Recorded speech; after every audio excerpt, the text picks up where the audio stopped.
안녕하세요. 저는 30대 후반의 여자이고 현재는 일을 휴직하고 집에서 휴식 중입니다. 남편과는 10여 년 전 결혼했는데 아직까지 저희 부부 슬하에는 아기가 없었습니다. 아기 낳지 말고 부부 둘만 잘 살자는 딩크족도 아닌데 사실 저희 부부에게는 남들에게 말하지 못할 아픈 사연이 있습니다. 여보, 우리 결혼하면 일남 일녀 낳아서 알콩달콩한 가족 꾸리자. 아이 성별이 우리 마음대로 되는 것도 아닌데 그게 어디 쉽겠어? 난 아들이든 딸이든 당신 닮은 아기이기만 하면 돼. 나 닮은 건 별로. 난 아기가 나 말고 당신 붕어빵이었으면 좋겠는데? 저희 부부 결혼하고 3년차 때까지만 해도 아기를 낳고 엄마 아빠가 된다는 생각에 아주 부풀어 있었습니다. 그런데 따로 피임을 하지 않았는데도 임신이 되지 않자 병원을 찾았는데 우리 부부 둘 다 아무 이상이 없다고 하더군요.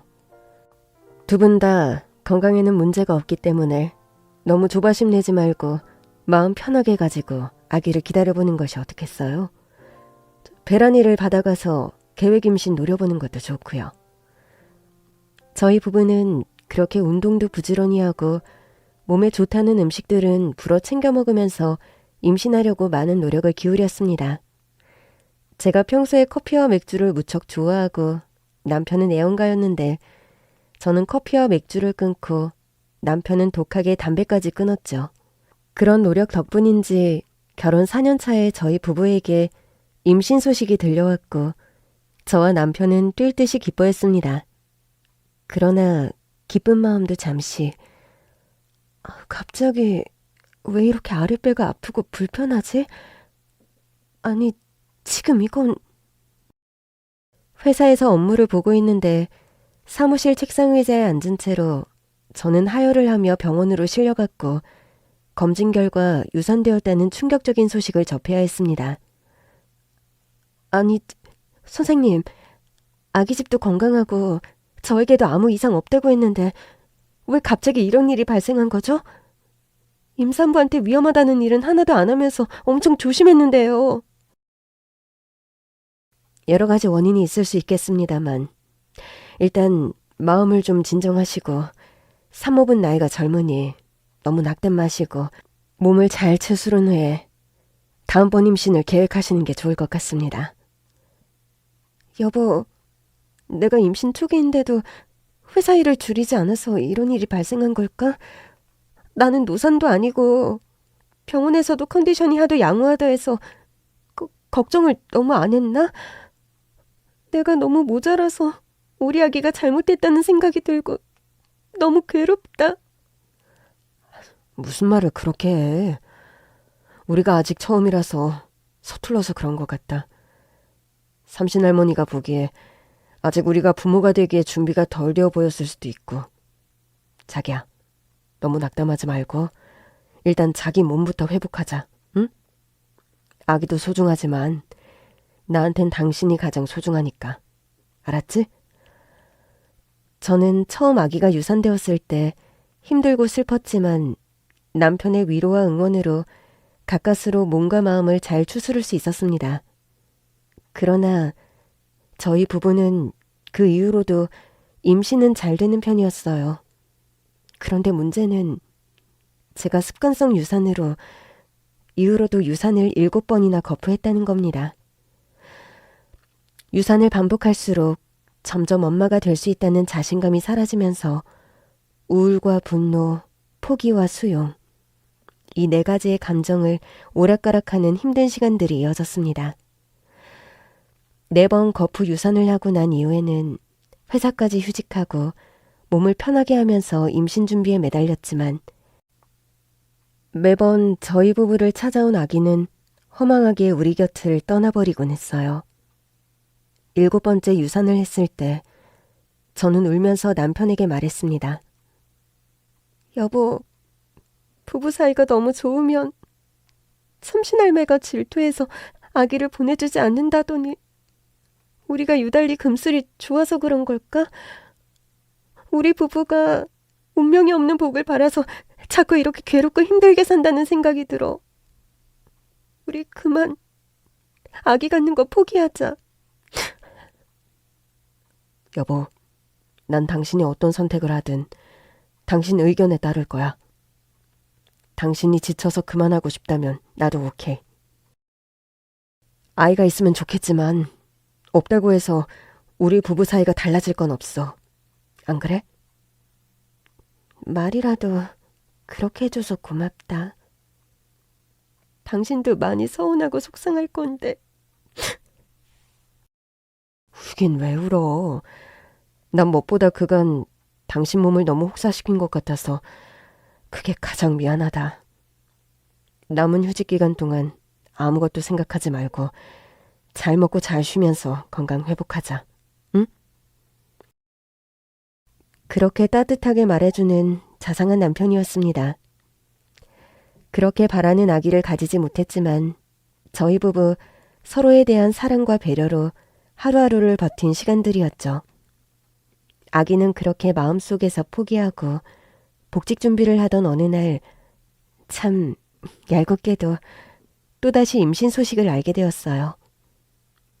여보, 우리 이번 임신 소식은 아무에게도 알리지 말고 우리 부부만 알고 있자.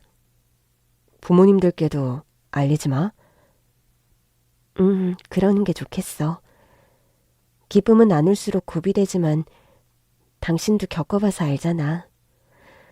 결과가 안 좋고 슬픈 소식을 또 전해야 하게 되면 그 슬픔도 고비되는 거. 그래, 그게 좋겠다.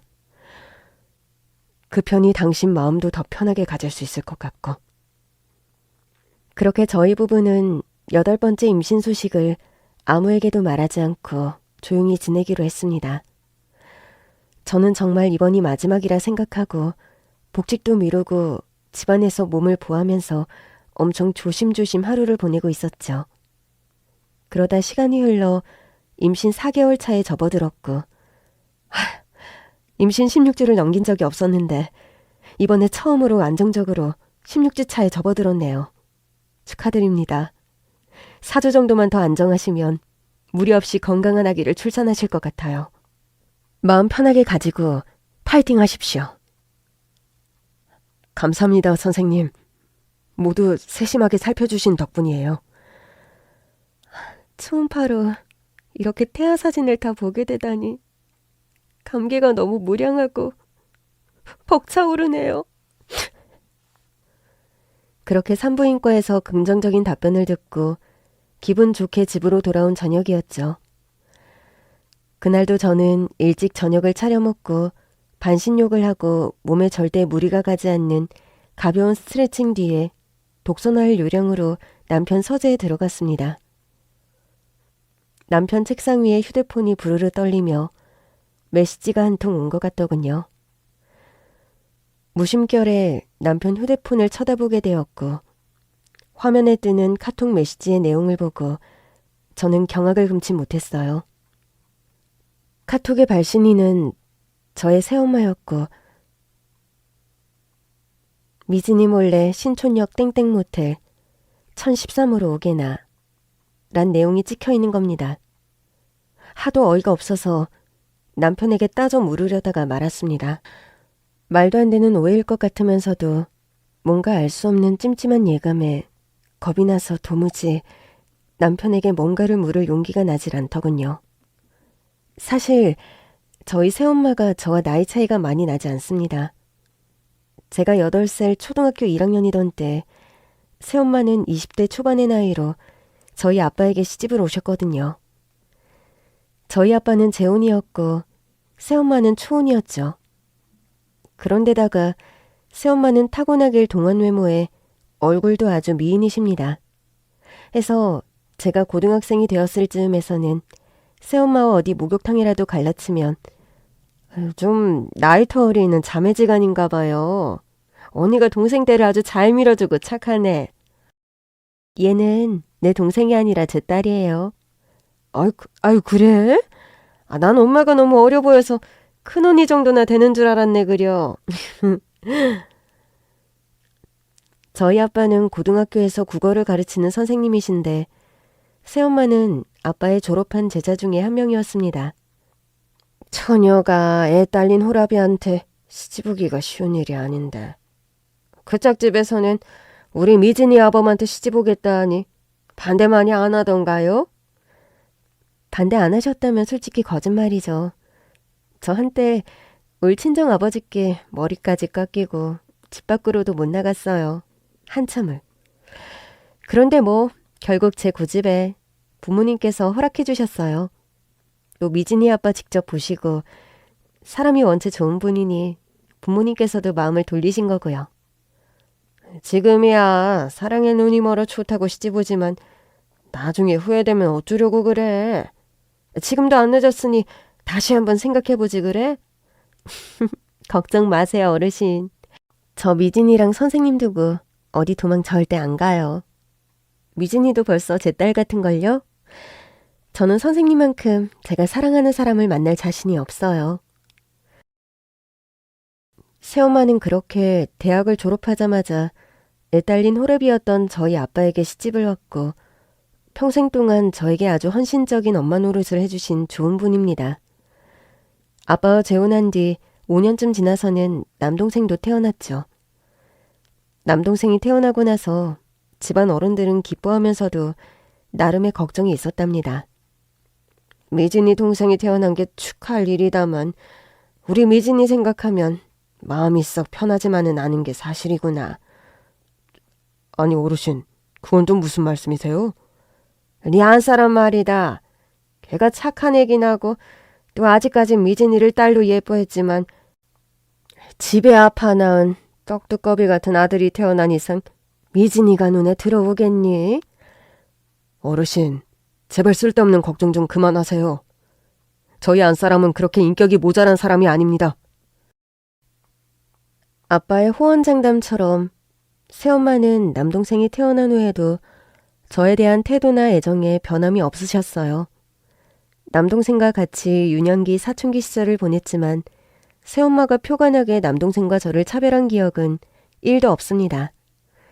그렇게 저에게 새엄마는 새자를 붙여 새엄마라 부르는 것이 죄송할 정도로 제게 좋은 엄마신데 저에게는 이런 방구 상의도 없이 남편에게 그런 문자를 보냈다니 도무지 이해할 수가 없었죠. 하도 고민을 토로할 곳이 없어 친한 친구에게 전화를 걸어 속사정을 말했습니다. 예, 네 새엄마가 좋은 사람인 건 나도 알지만 미진아, 한 길 물속은 알아도 10길 사람 속은 모르는 거랬어. 이런 옛말이 왜 나왔겠니? 넌 절대 인정하고 싶지 않겠지만 지금 너 몰래 네 남편에게 그런 카톡을 보냈다는 건 솔직히 아주 의심스러운 상황이 맞아. 그럼 내가 어떻게 해야 좋을까? 해결책이라도 있어? 미진아, 지금 단계는 해결을 논할 단계는 아니야. 네가 사실을 확인해야 하는 단계지. 평소에도 직언을 잘하고 사리 판단 잘하기로 유명한 친구였기에 저는 친구의 조언을 따르기로 했습니다. 카톡의 내용에 나와 있는 대로 남편과 새엄마가 만나는 장소로 몰래 뒤를 밟아 따라가 보기로 했죠. 남편에게도 네 새엄마에게도 그 어떤 내색도 하지 말고 약속 날까지 딱 기다렸다가 두 사람 뒤를 한번 밟아봐. 만나서 무슨 얘기를 하는지 뭘 하는지 네가 두 눈으로 확인하게 되면 걱정할 일도 없잖아. 정말 그랬다가 내가 걱정하는 게 사실이라면? 그렇다면 정말 네가 더 확인을 해야 하는 일이지. 아니면 정말로 다행인 거고. 저는 친구의 조언대로 모텔에서 만나기로 한 남편과 새엄마의 뒤를 밟았습니다. 새엄마와 약속이 있는 날 남편은 그날따라 샤워에 면도에 안 뿌리던 향수까지 뿌리면서 한결 치장에 신경을 쓰더군요. 무슨 좋은 약속이 있길래 아까는 향수까지 듬뿍 뿌리고 아침부터 치장이야? 오늘 아주 중요한 사람을 만나는 날이라서 허투루 차리고 나갈 수가 없거든. 그 중요한 사람이 대체 누군데? 당신은 알 거 없고 내가 말해도 당신은 알지 못하는 사람이야. 다녀올게. 점심 대충 때우지 말고 맛있는 거 사 먹고 있어. 그렇게 말하곤 뭐가 그리 바쁜지 서두르며 집을 나가버리는 남편이었죠. 저는 설명할 수 없는 질투심과 끓어오르는 화를 사귀면서 몰래 남편의 뒤를 밟았습니다.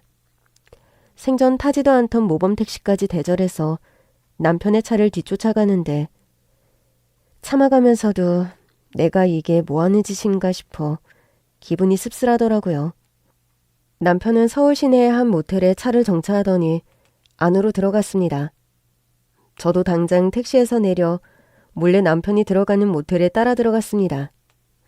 저는 남편이 새엄마와 만나기로 한 모텔의 호수를 알고 있었기에 시간차를 두고 남편을 따라가는데 큰 어려움은 없었죠. 남편과 새엄마가 함께 있는 모텔 호실 앞으로 다가가는데 어찌나 심장이 두방망이질 치던지 드디어 두 사람이 함께 있는 호실 앞으로 저는 다가갔고 방 안에서 들려오는 소리에 귀를 바짝 기울였습니다. 그런데 일반적인 말소리가 아니라 방 안에서 아주 야릇한 소리가 쉴 새 없이 들려오는 겁니다. 아무리 귀를 쫑긋 세우고 들어봐도 이상하고 야릇한 불순한 상상을 할 수밖에 없는 소리가 계속 새어나왔고 저는 다리에 힘이 풀려 바닥에 주저앉을 것만 같더군요. 겨우 정신을 차리고 안간힘을 써서 다리에 힘을 주고 모텔 방문을 두들기려는 순간 누군가 뒤에서 저의 입을 틀어막는 겁니다. 저는 너무 깜짝 놀라서 뒤를 돌아보려는데 또 한 번 기함하고 말았죠. 아빠, 아니 아빠가 대체 여길 어떻게... 미진아, 너 일단 내려가서 아빠하고 얘기하자. 모텔 방 안으로 들어가려는 저를 아빠는 한사코 만류하면서 저를 데리고 모텔 밖으로 나가시는 겁니다. 네가 지금 홀몸도 아니고 충격받는 상황은 무조건 피해야 한다. 그러니까 고집 부리지 말고 당장 아빠 따라 나와. 아니, 아빠, 내가 임신한 거 어떻게 아셨어요? 박서방한테 들어서 알지. 내가 어찌 알겠니? 박서방? 아빠는 새엄마랑 지금 저런 폐륜적인 짓을 저지르는 사위를 박서방이라고 부르고 싶어요? 미진아, 너 지금 무슨 뚱딴지 같은 소리를 하는 거야? 폐륜이라니? 저는 아빠 손에 이끌려서 모텔 근처의 커피숍으로 갔고 카페에 앉아 주스를 마시며 오늘의 비밀스런 만남의 전말에 관해 들을 수 있었습니다. 제 남편과 새엄마 그리고 또 한 사람이 더 모텔 방 안에 있었더군요. 미진아, 네가 어렵게 임신해서 겨우 안정기에 접어들어가는 시기라 천천히 말하려고 했는데 상황이 이렇게 되고 보니 더 숨기는 것도 무리인 것 같구나. 무슨 일이길래 그렇게 말을 빙빙 돌리세요? 지금 모텔 방 안에 네 남편하고 새엄마 그리고 한 사람이 더 있다. 사람이 더 있다뇨? 그게 대체 누군데요? 널 낳아주신 진짜 친엄마. 그분이 지금 모텔 방 안에 계셔. 아니, 그건 또 무슨... 날 낳아준 친엄마는 아주 옛날에 날 낳는 과정에서 돌아가셨다고 분명히 그렇게 말씀하셨잖아요. 너에게 평생 그냥 묻어가려 했던 일인데 일이 이렇게 되어버려서 미안하구나. 아빠가 그렇게 제게 털어놓은 친엄마와의 사연은 정말로 기가 막히고 가슴 아픈 내용이었습니다. 내막이 어떻게 된 거냐고요? 저희 아빠와 친엄마께서는 사실 젊은 시절 집안이 심하게 반대하는 연애를 하셨다고 합니다. 아빠는 가진 거 하나 없는 시골의 가난한 소장농의 아들이었고 네 엄마는 도시에서 나고 자란 서울 아가씨인데다 진정이 숙박업을 운영하는 부잣집 딸이었단다. 너희 엄마 집에서 아빠 같은 가난뱅이 남자에게 절대 딸을 줄 수 없다고 반대가 극심했어. 그런데도 엄마 아빠는 반대를 무릅쓰고 결혼하신 거예요?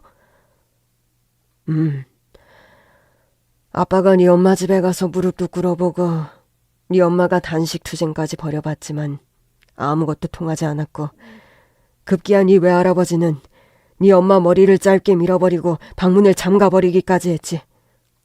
아니, 진짜 드라마에서나 봤던 일이 실제 그렇게 일어났단 말이에요? 너희 외할아버지는 무남 동녀였던 너희 엄마에 대한 애착이 유달리 각별했고 또 보수적이고 아주 엄격한 분이셨단다. 그렇게 방 안에 갇힌 엄마를 대체 어떻게 다시 만나게 되신 건데요? 너희 엄마 갑자기 배가 아프다고 거짓말을 해서 잠깐 병원에 다녀올 수 있었고 그 틈을 타서 버스를 타고 그대로 아빠에게 도망왔단다. 정말 가진 거 하나 없이 옷가지도 하나 안 챙기고 오는 바람에 입은 차림 그대로 아빠와 그날 밤 야반 도주를 했고 우리는 시골 조그만 교회에서 우리 둘만의 결혼식을 올리고 함께 살기 시작했어.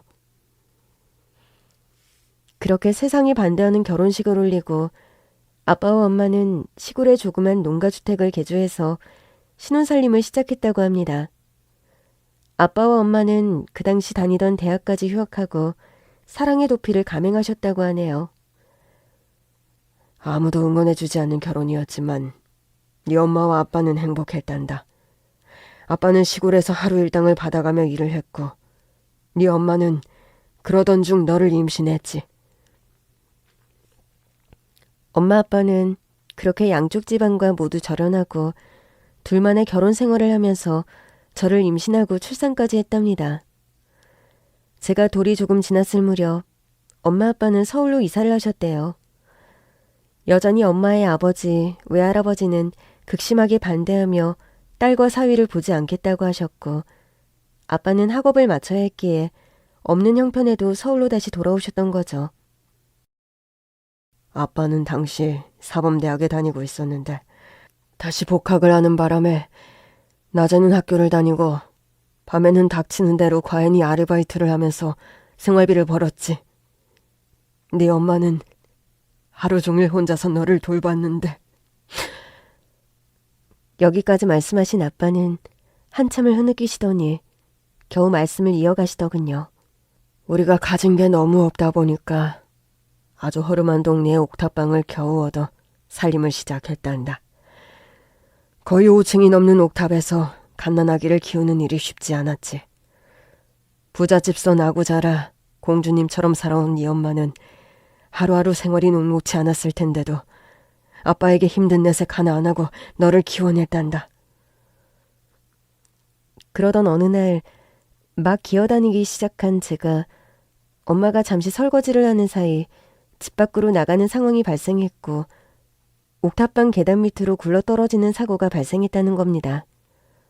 자칫 난간 밑으로 떨어져 생명을 잃을 뻔한 저를 엄마는 온몸을 날려서 껴안아 보호했고 대신 엄마가 낙상을 하시는 바람에 엄마는 머리를 크게 다치셨다고 합니다. 그 사고로 엄마는 뇌출혈 진단을 받았는데 불행하게도 뇌병변 장애인이 되고 말았다. 반신불수로 몸도 불편해지고 언어 장애까지. 도저히 너를 돌볼 수 없는 형편이 되고 만 거야. 엄마가 어린 저를 구하려다가 뇌병변 장애인이 되었단 말씀이세요?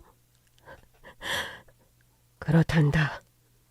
네 엄마는 병원에서 한동안 꼼짝달싹 못할 정도로 위중한 상태였다가 의식을 회복하고 본인의 몸이 그런 지경이 되었다는 사실을 알고는 엄마는 그렇게 어린 저를 구하려고 하시다가 졸지에 몸이 그 지경이 되어버리셨고 모든 사태를 알게 된 엄마의 친정에서는 노발대발하면서 당장 엄마를 데려가셨다고 합니다.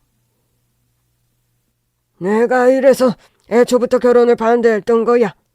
남의 집 귀한 딸 데려다가 호강은 못 시켜줄 망정 멀쩡한 애를 이 지경을 만들어 놓고. 우리 딸은 우리가 알아서 데려가겠네. 혜영이가 이 지경이 되었는데도 결혼해서 살겠다는 강짜를 부리지는 못하겠지. 세상에 우리 우리 예쁜 딸이 하루아침에.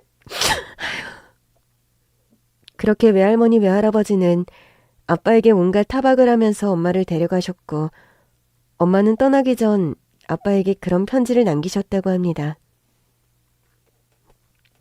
여보, 미안해. 난 정말 우리 미진이 키우면서 당신하고 행복하게 살고 싶었는데, 가진 게 없고 가난해도 난 정말 좋았어. 당신의 아내로, 미진이의 엄마로 사는 것이 말이야. 그런데 이제 난 엄마 역할도 아내 역할도 아무것도 할 수 없는 몸이 되어버렸어. 당신한테 마지막 인사를 제대로 하고 싶었는데 이젠 말도 제대로 못하게 되어버려서 내 말을 당신이 잘 알아먹지 못할까봐 이렇게 편지로 남겨. 마음이 무척 아프지만 미진이에게는 엄마는 그냥 이 세상 사람이 아닌 것으로 해줘. 엄마가 이 지경이 된 것, 그리고 본인 때문에 이렇게 된 것을 알면 미진이가 상황을 받아들이기 너무 힘들 거야. 다음 생에는 우리 아무도 반대하지 않고 축복받는 결혼을 하는 부부로 다시 만나자. 당신에게 혼자 미진이를 맡기게 되어서 미안해. 우리 부모님께 부탁도 드려봤지만 노발대발 도무지 말이 안 통하고, 또 당신에게 미진이까지 뺏어오는 건 못할 짓 같아서 당신에게 미진이를 부탁하고 떠나. 잘 지내고 부디 건강해. 좋은 여자 만나서 꼭 행복한 가정도 꾸리길 바래. 그렇게 편지를 남기고 떠난 엄마셨다고 합니다. 저는 그간의 모든 사정을 듣고 눈물이 앞을 가리더군요. 아빠, 왜 그런 얘기를 대체 나에게는 한마디도 안 하셨던 거예요? 엄마가 아무리 그런 부탁을 했더라도 제가 성인이 돼서라도 진실을 말씀해 주셨어야죠. 미안하다. 나는 그저 엄마의 부탁을 들어주고 싶었다. 그뿐이야. 아빠, 우리 당장 일어나요. 저 우리 엄마 얼굴 지금 가서 봐야겠어요. 저는 그렇게 떨리는 가슴을 누르며 아빠 손을 잡고 모텔방으로 향했습니다. 모텔 방 안에 들어가자 새엄마, 제 남편, 그리고 저의 친엄마가 앉아서 이야기를 나누고 계시더군요. 세 사람 모두 제 등장에 무척 깜짝 놀란 모습이었습니다. 아니, 미진이 네가 여기를 어떻게... 여보, 미진이에게는 비밀로 하기로 하지 않았어요? 여보, 당신이 심정적으로 놀라면 안 되는 상황이라 어쩔 수 없었어. 네가 미진이니? 엄마는 어눌한 말투로 제게 인사를 건네시며 불편한 한쪽 팔을 제게 내미시는 겁니다. 저는 휠체어에 앉아 그렇게 힘겹게 제게 팔을 내미는 친엄마를 보자 억장이 무너지며 눈물이 쏟아지더군요.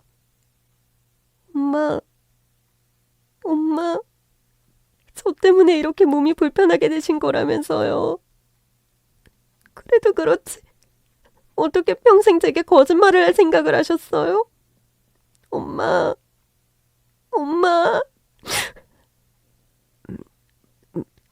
미안, 진아. 엄마가 정말 미안해. 어눌한 발음으로 제게 사과를 하시며 포옹을 원하시는 듯 계속 불편한 한쪽 팔을 내미는 엄마셨습니다. 저는 엄마에게 다가가 그런 엄마를 꼭 안아드렸어요. 엄마, 정말 죄송해요. 저 때문에 엄마가 평생 이렇게 불편한 몸으로 사시는 거. 저는 여태 아무것도 모르고 살아왔어요. 엄마 죄송합니다. 그리고 감사합니다. 엄마.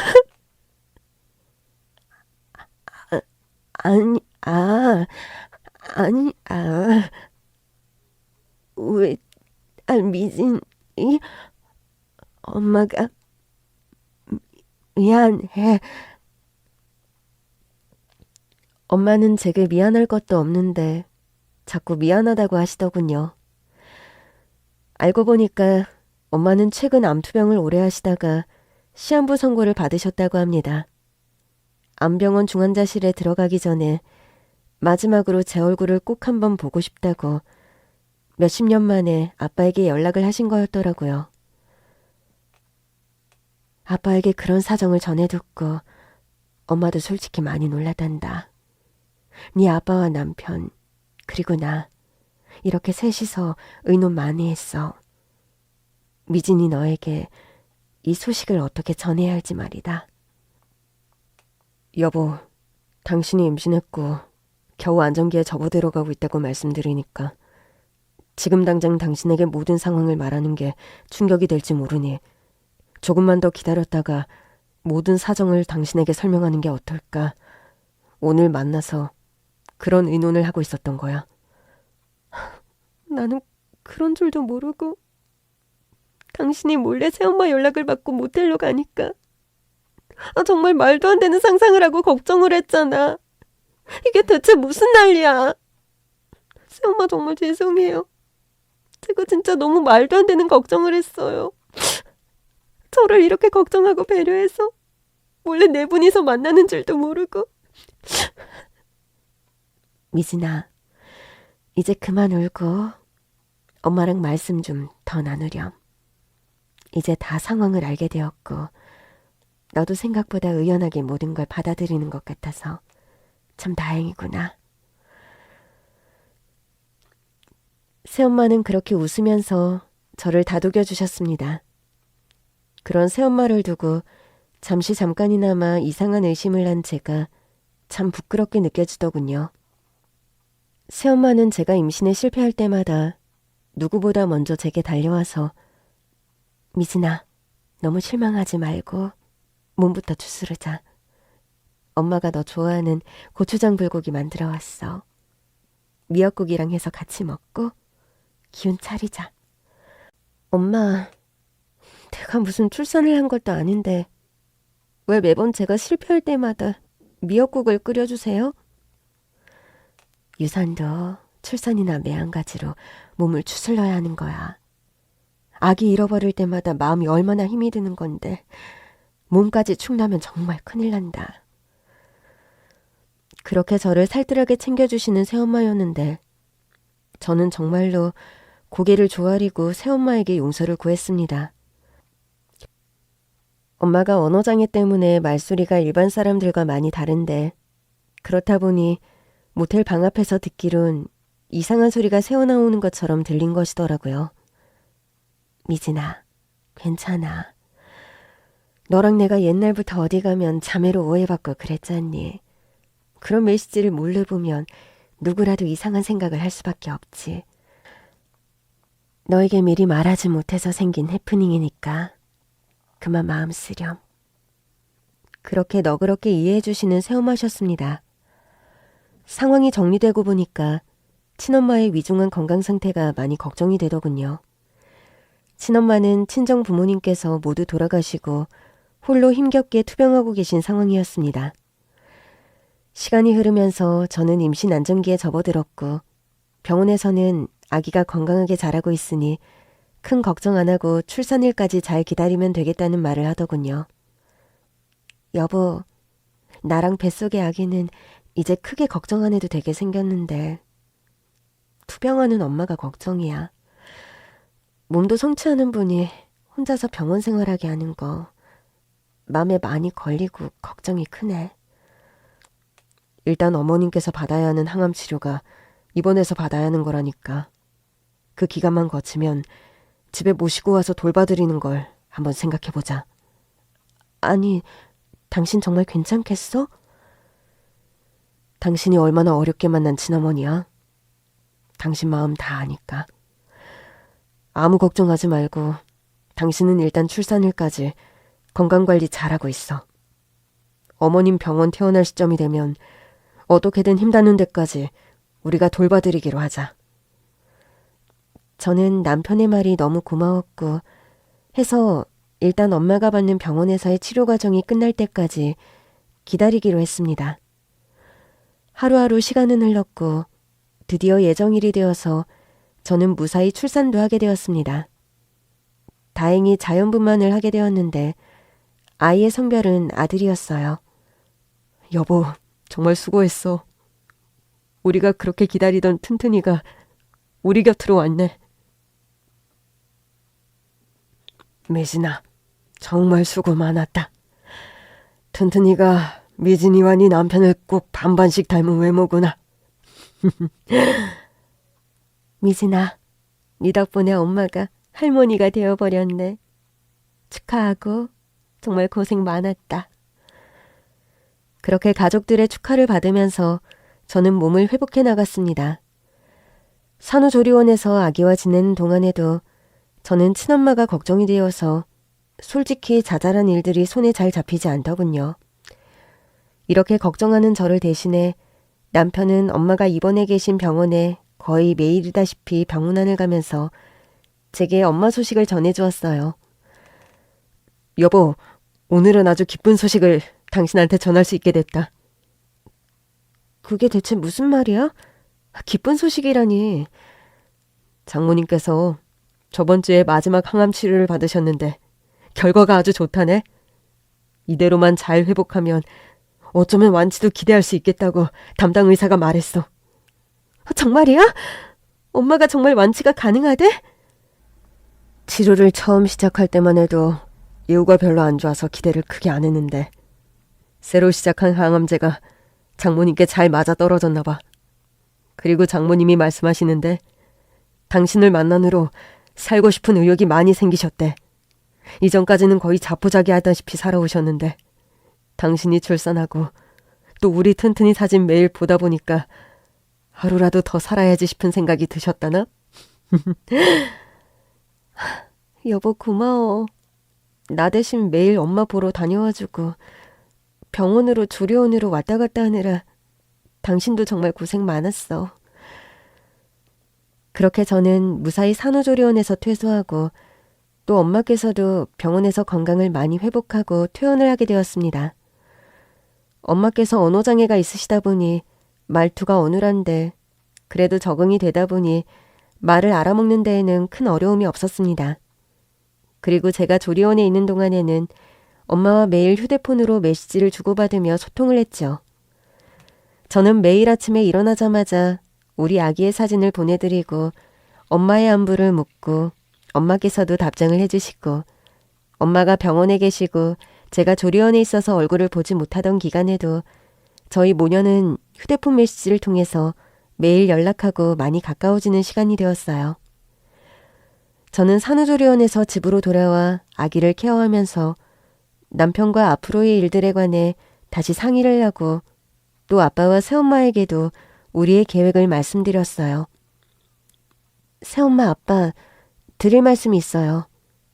사실 엄마가 거의 기적적으로 몸이 회복되셔서 너무 다행이긴 한데 앞으로 돌봐주실 분이 딱히 없어서 제가 솔직히 걱정이 많이 돼요. 미진이 네가 뭐 따로 생각한 바라도 있니?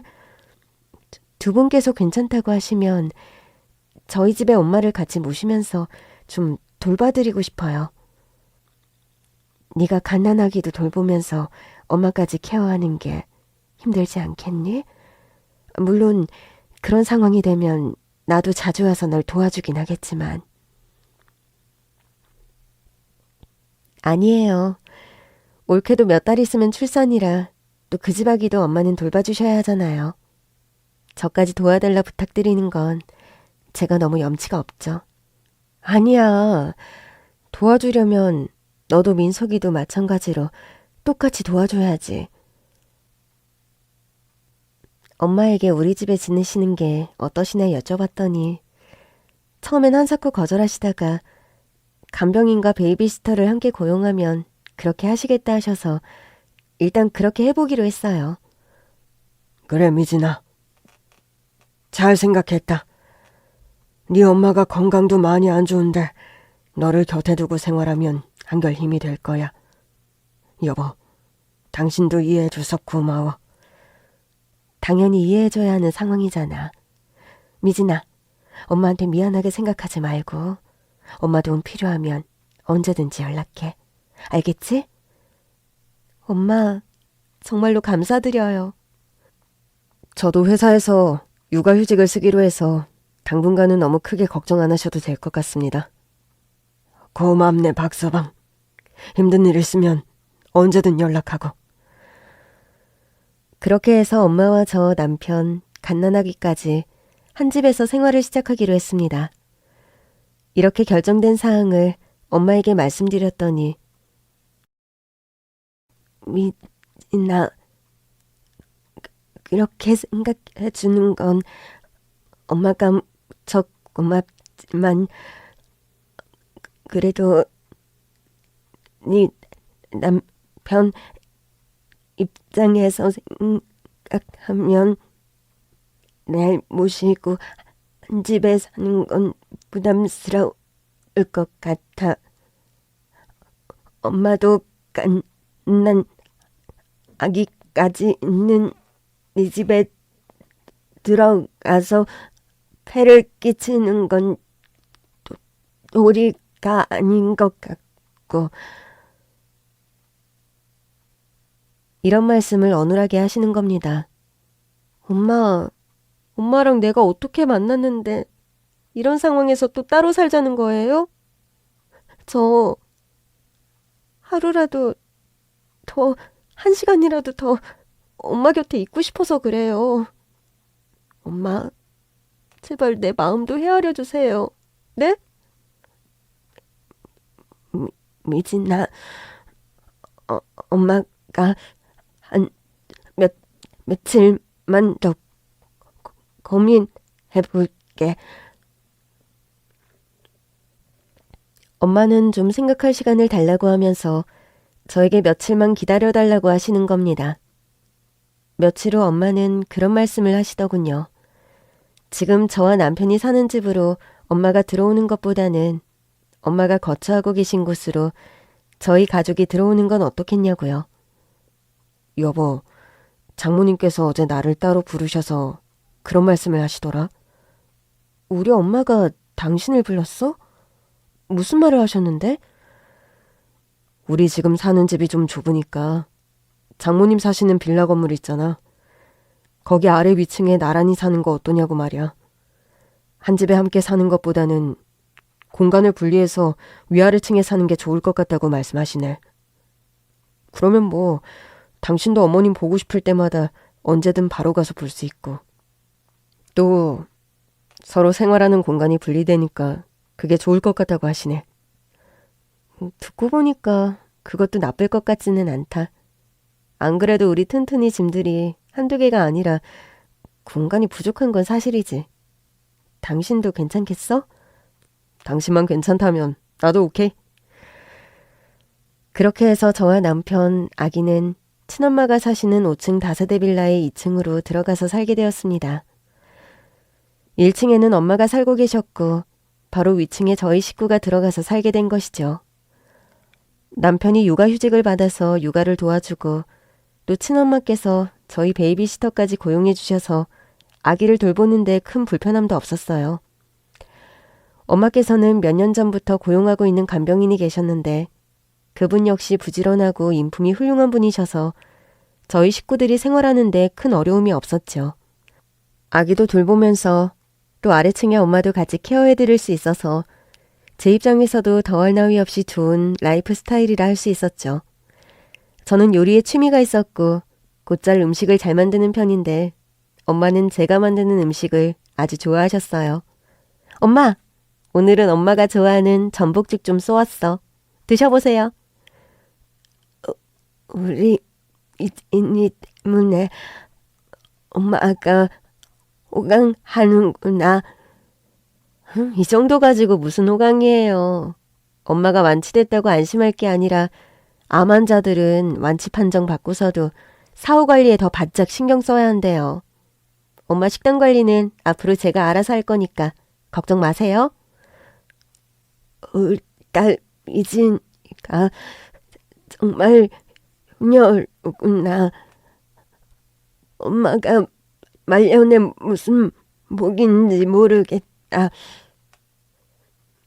그렇게 아이를 돌보면서 엄마 식사를 매끼 챙겨드리는 일이 쉬운 일은 아니었지만 저는 힘든 와중에도 하루하루가 무척 행복했습니다. 여보, 뒤늦게라도 엄마가 날 보겠다고 안 하셨음. 난 영영 엄마의 존재를 아예 모르고 살다 갈 뻔했어. 그런 생각하면 너무 끔찍하고 슬프다. 지금은 장모님 모시고 사니까 행복해? 응, 너무. 새엄마도 좋은 분이셨지만 엄마는 나 때문에 저렇게 평생 불편한 몸으로 살아오셨는데 내가 그 고마움도 모르고 살았다면 얼마나 미안한 일이야. 이렇게 엄마 인생 후반부에라도 내가 딸로서 도리를 다하고 엄마한테 죄송함을 갚을 수 있어서 너무 다행이야. 당신 마음 내가 잘 아니까 나도 장모님한테 잘할게. 고마워, 여보. 제가 사실은 저희 아이를 제 생일날 출산했습니다. 저희 아들과 저의 생일이 같은 셈이죠. 엄마의 집 2층으로 이사한 뒤 엄마도 하루가 다르게 건강이 좋아지셨고 저희 아기도 무럭무럭 잘 자랐습니다. 시간이 흘러 아이의 돌잔치가 다가왔죠. 저희 가족은 외식을 하거나 호텔 같은 곳을 예약하는 대신 집에서 간소하게 아기의 돌잔치를 치르기로 했습니다. 돌잔치를 앞둔 어느 날 엄마께서 저와 남편을 부르시더군요. 지난 1년 이진이도 박서방도 정말 고생 많았네. 아니에요, 엄마. 엄마가 이렇게 무탈하게 건강해지셔서 난 그게 더 감사해. 자네와 이진이 살뜰한 보살핌에 우리 손주 보는 대롱에 내가 건강이 이만큼이라도 좋아진 것 같네. 내가 사는 재미없이 그동안 살아왔는데 요즘 같기만 하면 100살까지라도 살고 싶은 마음이야. 장모님, 당연히 100살까지 오래오래 사셔야죠. 다름이 아니라 이제 곧 우리 석주 돌잔치인데 또 그날이 미진이 생일이기도 하고 말이야. 세상에 태어나서 우리 딸과 손주 생일 처음 맞는 건데 좀 의미 깊은 선물을 하고 싶어. 그러면서 엄마는 본인께서 건강이 회복되긴 했지만 나이도 있고 또 암 환자의 특성상 언제 또 나빠질지 모르는 것도 사실이니 주변 정리 겸 재산 상속을 마치고 싶다고 말씀하시는 겁니다. 엄마가 이제는 시한부도 아닌데 왜 괜히 그런 말씀을 하세요? 시한부는 아니지만 엄마 나이와 상황에는 재산 정리 같은 것도 미리 해두는 게 현명한 거란다. 그렇게 말씀하시면서 엄마가 소유하고 계신 빌라 건물과 모텔 건물까지 저희 부부에게 상속을 해주시겠다는 말씀을 하시는 겁니다. 알고 보니까 예전에 저희 새엄마와 남편과 엄마가 만나셨던 모텔이 엄마 소유의 무인텔이었어요.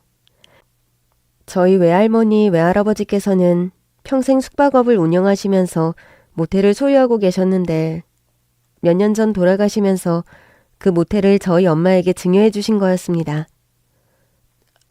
박서방이나 미진이 둘 중에 한 명이 모텔 운영을 도와주면 좋겠지만 원래 하던 일들이 있으니 강요할 생각은 없고 그래도 찬찬히 한번 생각해 보겠나. 저와 남편은 재산을 상속해 주신다는 엄마 의견을 처음에 한사코 거부했지만 엄마 뜻이 원체 완고하셔서 일단 엄마 뜻을 따르기로 했습니다. 엄마 친정, 그러니까 저희 외가가 대대로 자산가 집안이어서 무남 동료였던 엄마는 외할머니 외할아버지로부터 막대한 재산을 상속받으셨다고 합니다. 미나 박서방, 사실 내가 우리 친정 부모님에게 받은 재산은 이것보다 훨씬 더 규모가 컸네. 그런데 내가 뜻한 바가 있어서 반절 이상은 사회단체에 기부를 하려는데 이해해 주게나. 이해고 뭐고 저희에게 그런 허락을 구하실 필요가 없는 일이세요. 애초에 어머님 소유의 재산인데 저희한테 그런 말씀 안 하셔도 됩니다. 엄마, 우린 지금 엄마한테 받은 이만큼의 유산도 분에 넘치고 충분해요. 알고 보니 엄마는 저희 부부에게 재산을 증여해주면서 나머지 재산은 사회에 기부하는 절차를 밟으셨더라고요. 기부하는 단체는 장애인 단체라고 했습니다. 나는 알 때부터 장애인은 아니었고 갑작스러운 사고로 이렇게 몸이 불편하게 된 케이스인데 그러다 보니까 몸이 불편한 사람들의 애로사항을 좀 뒤늦게 알게 된 경우였지. 더 늦기 전에 그런 사람들에게 보탬이 되도록 내가 가진 것을 좀 나누고 싶구나. 엄마, 너무 좋은 생각이에요. 장모님, 정말 훌륭하고 멋진 결정이십니다. 저와 남편은 모두 엄마의 선택에 박수를 보내드렸습니다. 그렇게 기부 절차까지 모두 마치고 저희 집에서 저희 아이의 돌잔치 파티를 하게 되었어요. 새엄마와 아빠도 집에 오셔서 저와 아기의 생일을 축하해 주었습니다. 이날 내 것 저희 딸 아이 미진이를 이렇게 훌륭하게 키워주셔서 너무 감사드려요. 진즉에 감사드려야 한다는 것이 너무 늦어 죄송합니다. 아니에요. 미진이는 착하고 똑똑한 아이라 키우면서 제가 더 행복한 날이 많았답니다. 이렇게 건강을 회복하셔서 너무 다행이에요. 그렇게 맛있는 음식을 가득 차려놓고 엄마, 아빠, 남편, 새엄마, 저희 아기까지 북적이는 떠들썩한 생일잔치를 했답니다. 한때 습관성 유산으로 아기가 생기지 않아서 저와 남편은 그런 얘기를 한 적이 있었습니다. 여보, 금슬 좋은 부부한테는 삼신할매가 질투해서 아기를 안 준다더니 우리 부부가 딱 그런 경우 같아. 아기가 생기려면 일부러 부부싸움이라도 좀 해야 하는 거 아닐까? 당신하고 나는 싸워봤자 결국 1시간도 안 돼서 또 하하호호 거릴 텐데 뭐. 아기가 있으면 좋겠지만 우리 너무 안 되는 일에 마음고생하지 말자. 난 당신만 있어도 충분해. 부부끼리 조용하고 단출하게 사는 것도 나쁘지 않아. 안 그래? 그래. 좀 호젓하고 조용하게 평생 사는 것도 나쁘지 않을 수 있지. 그런 말을 나누면서 가까스로 마음의 위안을 삼던 저희 부부인데 정신을 차리고 보니 이렇게 북적거리는 집안에서 아기와 저의 생일잔치를 하고 있네요. 게다가 세상에 계신 줄도 몰랐던 친엄마의 존재까지 알게 되어서 저희는 이제 2식구에서 4식구로 식구수가 2배로 불었습니다. 그리고 최근에 저는 둘째를 임신한 사실을 알게 되었습니다. 해서 내년에는 5식구로 식구가 1명 더 늘 예정입니다. 온몸을 바쳐서 저를 구해주신 엄마의 희생으로 제가 지금 이날 이때껏 건강하고 행복한 삶을 누리고 있다는 것을 잘 압니다. 또 그런 저를 잘 키워주신 새엄마의 은혜도 정말 감사하고요. 저는 죽는 날까지 이 두 분의 엄마에게 좋은 딸이 되려고 노력하면서 살려고 합니다. 그분들에게 받은 사랑과 은혜를 저희 아이들에게도 듬뿍 나누어 주면서요. 긴 얘기 들어주셔서 정말 감사합니다.